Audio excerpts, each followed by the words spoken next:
سلام خدمت همه عزیزان. موضوعی رو میخواستم با شما مطرح بکنم.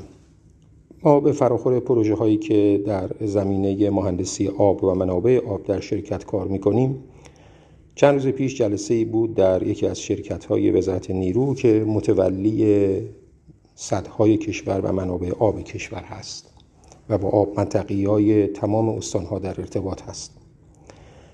تابلویی بود در اتاقی که جلسه داشتیم که وضعیت آبهای ذخیره شده پشت سدهای کشور را نشون میداد، به سه رنگ: قرمز، نارنجی، آبی. من مطمئنم اگر هر کدوم از شما عزیزان در اون اتاق بودید و اون تابلو رو میدیدید مثل من بغض میکردید و حتما گریه‌تون میگرفت از وضعیت بحرانی ذخایر آب سدهای کشور. در بسیاری از سدهای کشور رنگ قرمز رو میدیدید، در بسیاری از اونها رنگ نارنجی رو میدیدید و تعداد کمی رنگ آبی رو میدیدید. وضعیت آبهای زیرزمینی کشور هم که مشخصه در سالهای اخیر هممون ازش اطلاع داریم که وضعیت چاه‌ها به چه صورت هست. دوستان، آب مثل برق نیست.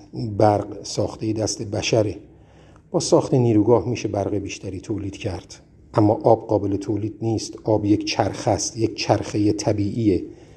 تبخیر گرفته، تشکیل ابر، باران، منابع آب زیرزمینی، رودخانه ها، پشت سد، این چرخه هی تکرار میشه.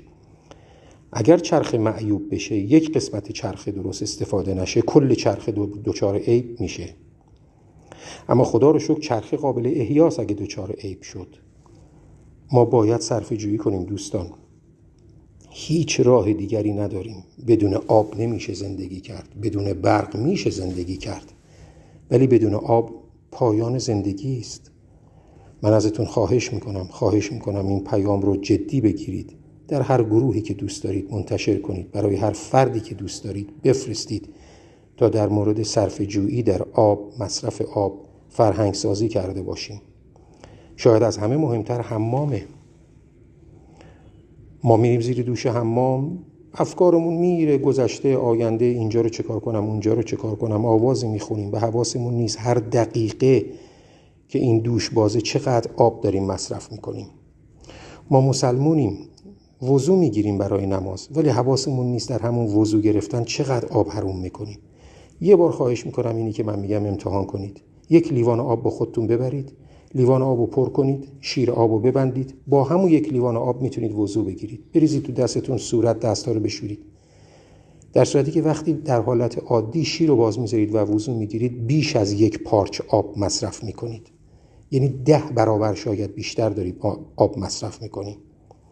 ظرف شستن، خانم ها عادت دارن موقعی که ظرف میشورن شیر آب رو باز میذارن. بسیار بسیار زیاد آب مصرف میشه. اینا رو ضرب کنید در تعداد جمعیت شهری مثل تهران، ضرب کنید در تعداد جمعیت کل کشور، ببینید چقدر ما داریم آب استفاده میکنیم. محض اطلاعاتون در استانداردهای مهندسی برای طراحی شبکه‌های آبهای شهری، سرانه مصرف آب برای هر روز برای هر فرد 130 لیتره. میگن 130 لیتر در نظر بگیرید و بر مبنای اون جمعیت شهر شبکه آب رو طراحی کنید. در ایران این عدد بالای 300 لیتره. در بعضی از شهرها در تابستان بالای 350 تا 400 لیتره. دوستان، ما باید چرخه آب رو احیا کنیم. باید اجازه بدیم آب در این چرخه بیشتر بماند تا چرخه فرصت کنه خودش رو اصلاح کنه. چی جوری آب در چرخه میماند؟ مصرف رو کمتر کنیم. مصرف یعنی برداشت از چرخه. اگر برداشت از این چرخه بیش از حدی باشه که به چرخه فشار بیاره، چرخه معیوب میشه. ما باید صرفه جویی کنیم تا آب در چرخه بمونه. ما ممکنه، ببخشید دوستان، بسته به گرایش‌های سیاسیمون نظراتی در مورد حکومت و مدیرانش داشته باشیم، ولی نمیخوایم لجبازی با خودمون بکنیم. که اگه بگیم آی فلان فلان شده ها نمیدونم منابع آب و اینجوری کردن، اصلا بگیم چه تأثیری میکنه؟ خودمون فقط میتونیم این چرخه رو اصلاح بکنیم. باید با صرفه جویی این چرخه رو اصلاح بکنیم. دوباره تأکید میکنم دوستان، آب مثل برق نیست. آب یک چرخه طبیعی است، قابل تولید نیست. البته طرح‌هایی هست، پروژه‌هایی هست که آب از دریای عمان و خلیج فارس برداشته بشه، نمک زدایی بشه و بیاد